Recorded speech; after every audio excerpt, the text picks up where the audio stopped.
কিছু এখন জাস্ট ভারতের প্রধানমন্ত্রী গতকাল রাতে তিনি শপথ গ্রহণ করেছেন। এত কম সময়ের মধ্যে বড় কিছু আশা করার একটু সময় তো লাগে, কথাবার্তা বলতে হয়।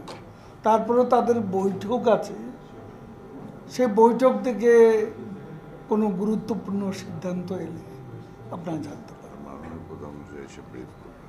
মাননীয় প্রধানমন্ত্রী নিজেও আসলে তিনি সাংবাদিকদের সাথে মিলিত হবেন এবং সেখানে তিনি বিস্তারিত বলবেন তার ভারত সফর।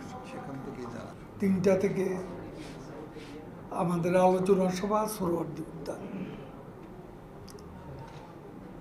সেই আলোচনা সভার শুরুতে একটা ছোট্ট কালচারাল প্রোগ্রাম হবে।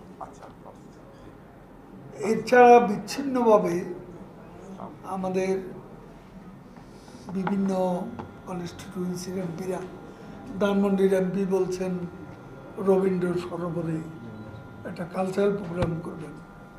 উত্তরে মেয়র সাহেব বলেছেন তিনিও একটা কালচারাল প্রোগ্রামের আয়োজন করবেন হাতির ঝিলে। তারপরে নৌকা বাইসের ঢাকা 7 15 ঢাকা।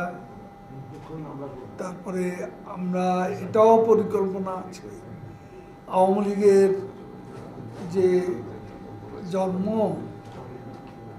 সেই জন্মস্থান রোজ গার্ডেনে, পুরনো ঢাকার রোজ গার্ডেনে আমরা একটা অনুষ্ঠানমালা আয়োজন করব। সেটাও বিস্তারিত আপনাদের পরে আমরা জানিয়ে দেব। দেখুন, এখন সময় আমাদের হাতে কম, তবে বিদেশি যারা কূটনীতিক আছে বিভিন্ন দূতাবাসের, তাদের আমরা আমন্ত্রণ জানাবো দলের পক্ষ থেকে।